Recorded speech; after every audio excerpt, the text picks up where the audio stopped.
2 মে viral স্কোপের group tour শেষ হলো। শেষ হয়েছিল মূলখারকা গ্রামে। শেষ দিন সবারই মন খারাপ হয়, আমারও মন খারাপ লাগছিল। পাহাড়ে 6 দিন ঠিক মন ভরেনি, তাই ঠিক করলাম আরও কয়েকদিন মূলখারকাতে থেকে যাব। মূলখারকা একটা প্রকৃত পাহাড়ি গ্রাম। আধুনিকতা খারাপ প্রভাবগুলো খুব বেশি এখানে দেখা যায় না। প্রচুর গাছপালার মাঝে আছে ছোট ছোট ঘরবাড়ি। নিস্তব্ধ পরিবেশে সব সময় বহু রকম পাখির ডাক শোনা যায়। এতটাই নিস্তব্ধ যে দূরের মানুষের গলার আওয়াজও পাখির কুজনের সঙ্গে মিশে যায়।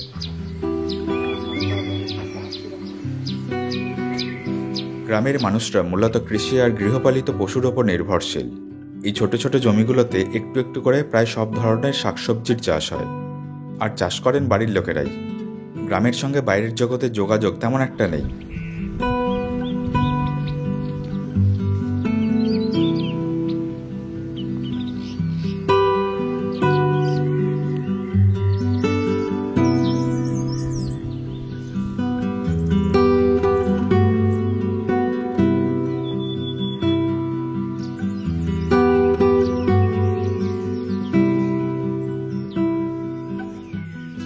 আমি উঠেছি থাপা হোমস্টেতে।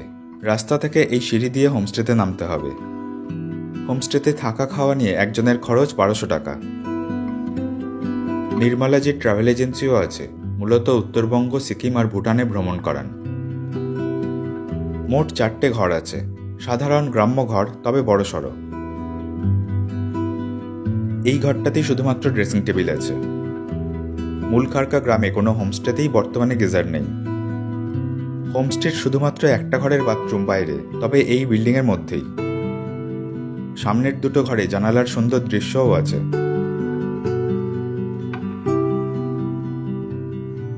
ইনি নির্মলা শর্মা, এই হোমস্টের মালিক। আমি অনেকদিন ধরেই এনাকে চিনি। আগে পেলিংয়ের হোটেলের ম্যানেজার ছিলেন, তারপর টাকা জমিয়ে এই হোমস্টে লিজ নেন। মূলখারকা গ্রামেই ওনাদের পৈতৃক জমি আছে। একদিন ওখানে নিজের বাড়ি আর হোমস্টে বানানোর স্বপ্ন দেখেন। এমনিতে মূলখারকার কাছে লিংসে গ্রামে নির্মলাজির বাড়ি।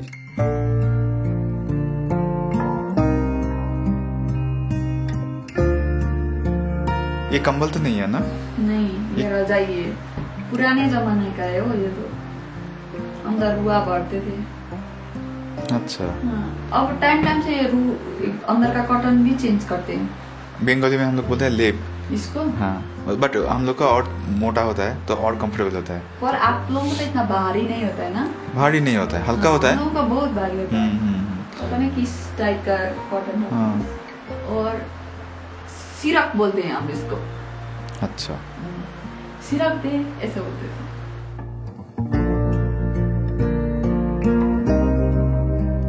হোমস্টে থেকে কাঞ্চনজঙ্ঘা শৃঙ্গ দেখা যায়। গাছপালা বড় হয়ে গেলে মাঝে মাঝে ঢাকাও পড়ে যায়।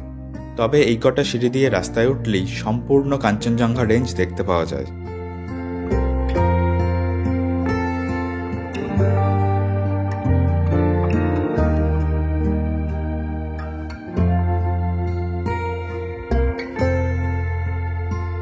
উল্টো দিকের পাহাড়গুলোতে লাভা সহ অনেক গ্রামগঞ্জ চোখে পড়ে।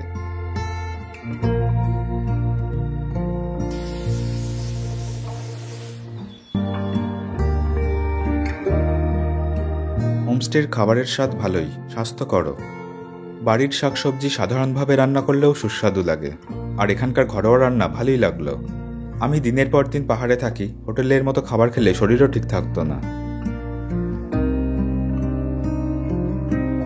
এগুলো পাহাড়ি আলু। মূলখারকার আলু খুব সুস্বাদু হয়, অন্য গ্রাম থেকেও কিনতে আসে। খাওয়ার পরে হাঁটতে বেরোলাম ধাপ চাষের জমির মধ্যে দিয়ে। দূর থেকে কালো মেঘ ধেয়ে আসছে।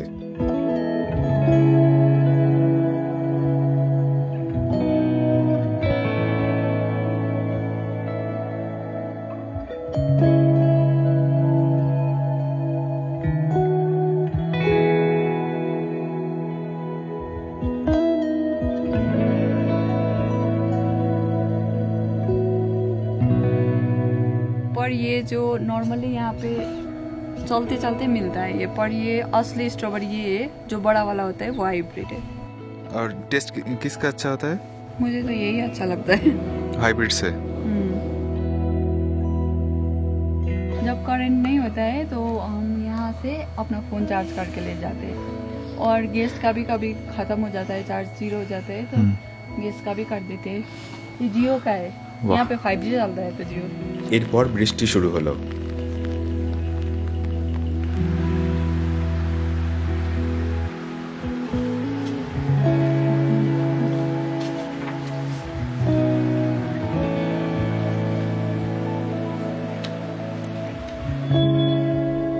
বৃষ্টি থামলে আবার বেরোলাম। গ্রামের কিছুটা আগে থেকে মূলখারকা লেক পর্যন্ত এখন রাস্তা খুব ভালো হয়ে গেছে, তবে পিতামচেন থেকে শেষ 6 কিলোমিটার রাস্তা এখনও বোল্ডার বিছানো। ছোট গাড়িতে বেশ সমস্যা হয়। সব গ্রামের রাস্তাই পিচ হয়ে গেছে, এই একটা জায়গা যেখানে এখনও আগের মতোই বোল্ডারের রাস্তা দেখা যায়। তবে এটাও আর বেশি দিন দেখা যাবে না, পিচ হয়ে যাবে। গ্রামের মানুষদেরও সুবিধে হবে।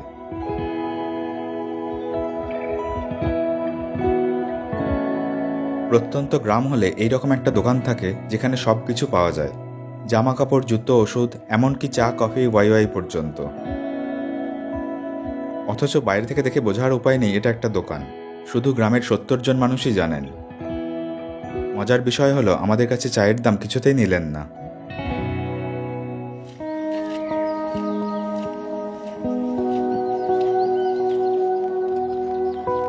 এনজেপি থেকে মূলখারকা 4 ঘন্টার মতো সময় লাগে। বড় গাড়ির ভাড়া 4,500 টাকা। শেয়ার গাড়ি একটা আছে যেটা মূলখারকা থেকে সকাল 6টায় কালিম্পং যায়, আবার বিকেলে কালিম্পং থেকে ফেরে। পর্যটকদের জন্য খুব একটা সুবিধের হবে না। মূলখারকা যাওয়ার প্রধান রাস্তা সিকিমের আরিটার হয়ে।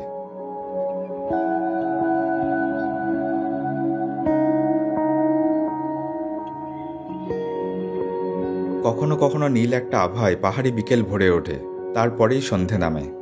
এই সময়টা আমার খুব প্রিয়।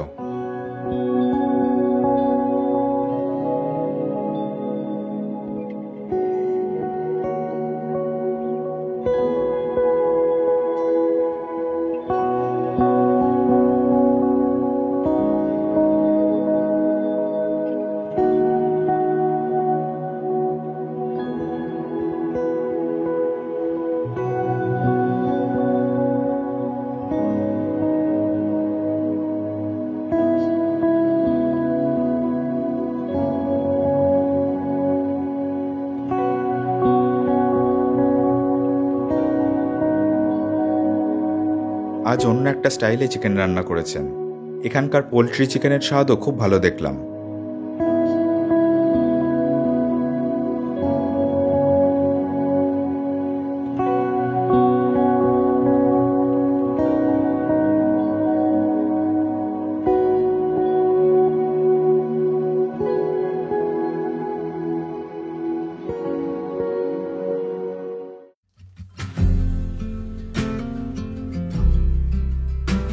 আজ জলখাবারে পূর্ণিমাদির বাড়িতে নেমন্তন্ন। পূর্ণিমাদি আমাকে খুবই স্নেহ করেন, তাই আমি যেভাবে খেতে পছন্দ করি সেইভাবেই রান্না করেছেন। বাড়ির তৈরি ঘিয়ে জপজপে করে সব রান্না। চুরপির তরকারি, স্কোয়াশের ডগা, রুটি আর কাঁচা ঘি। এত সাধারণ পদও এত ভালো কখনো খাইনি। অনেকক্ষণ ধরে গল্পগুজব হলো।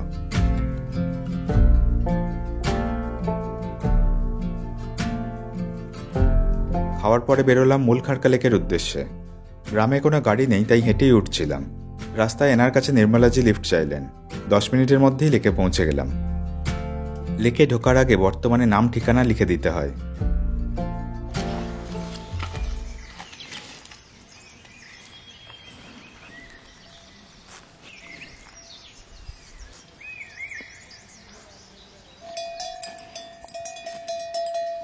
रुन भन्थे कहिले तर हेरा जाँसु खस्यो, खुसी लाग्यो तिम्रो संसार बस्यो।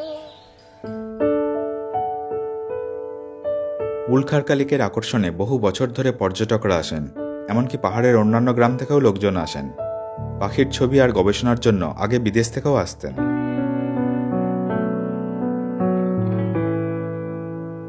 লেকের সবথেকে বড় আকর্ষণ হলো কাঞ্চনজঙ্ঘার প্রতিবিম্ব। ভারতের একমাত্র লেক যেখানে কাঞ্চনজঙ্ঘার প্রতিবিম্ব দেখা যায়।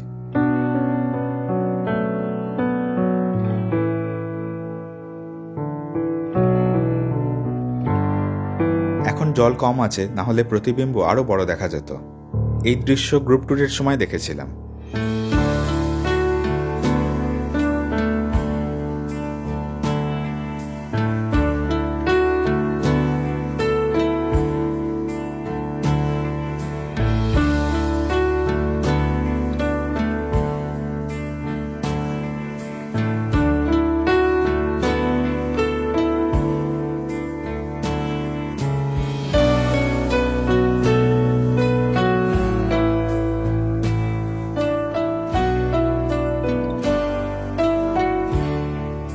লেকের পরেই আছে খুব সুন্দর বিরাট একটা তৃণভূমি। যখনই আসি আমি ঘন্টার পর ঘন্টা এখানে সময় কাটাই। আসলে সবারই খুব পছন্দের জায়গা এটা।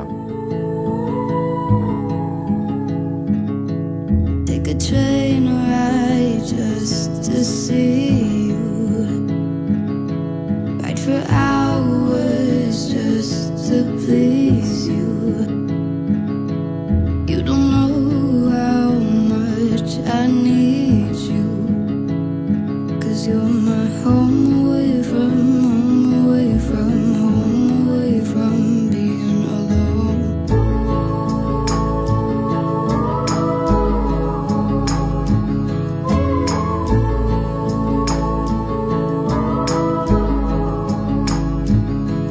Run away from home, why don't you? 'Cause I did the same just for you. You don't know how much I love you. 'Cause you're my home away from home, away from home, away from being alone.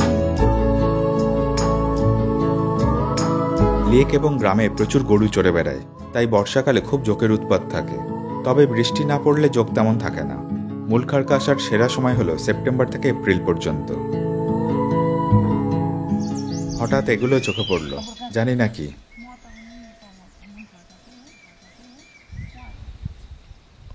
हे भगवान। যখন খিদে পাওয়া শুরু হলো তখন বুঝলাম এবার ফিরতে হবে।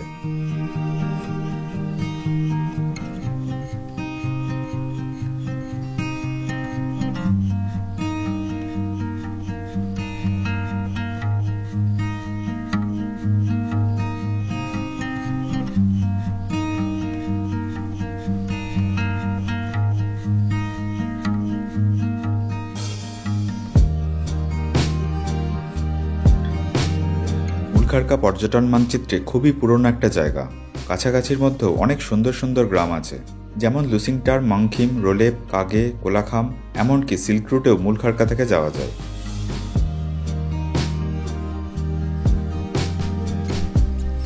ফেরার সময় জঙ্গলের মধ্যে দিয়ে শর্টকাট ধরলাম।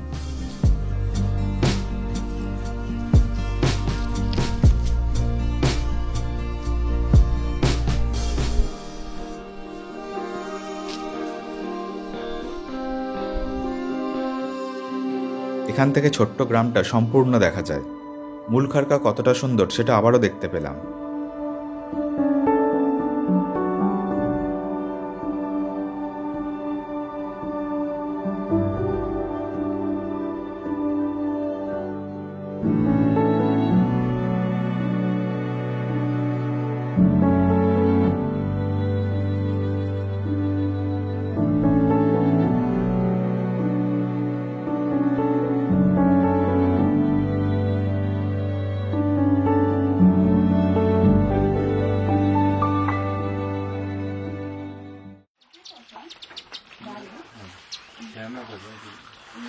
পাহাড়ি গ্রামে বেশিরভাগ মানুষ সকালে ভাত খেয়ে নেন, তারপর সারাদিন খাওয়া নিয়ে আর মাথা ঘামাতে হয় না। কিছুক্ষণ পরে সাইমনজি আর ওর ভাই ডেভিড এলেন। আমরা সবাই ঘুরতে বেরোলাম। নিচে পিতামচেন গ্রামে শেরপা গুম্পাতে নামলাম।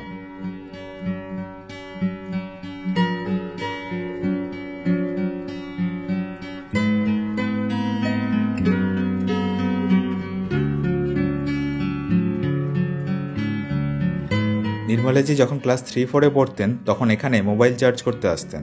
ওদের গ্রামে তখনও কারেন্ট আসেনি। সেই সময়ের একজন মঙ্কের সঙ্গে আবার দেখা হলো।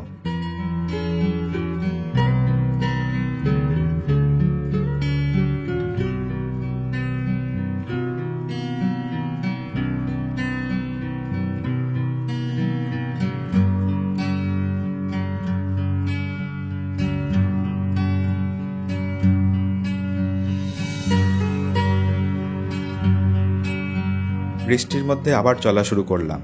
পাহাড় এই সময় আরও রোম্যান্টিক লাগে।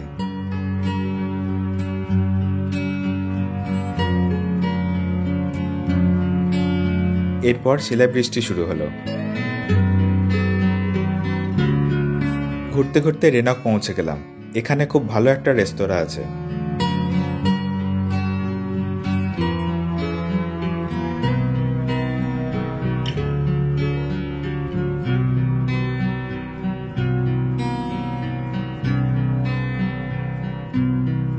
ফেরার সময় প্রীতামচেন আর মুলখারকা গ্রামের মাঝে এই জায়গায় সবার চোখ থেমে যায়। রাস্তা ভালো নয় বলে এই জায়গা আজও অবিকৃত রয়ে গেছে।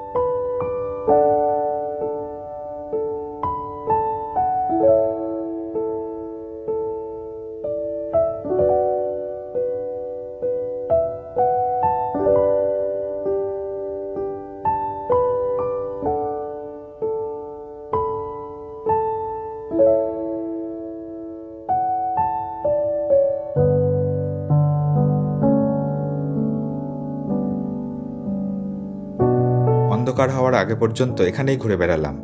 পরের দিন মুলখারকা থেকে ফিরে যাই।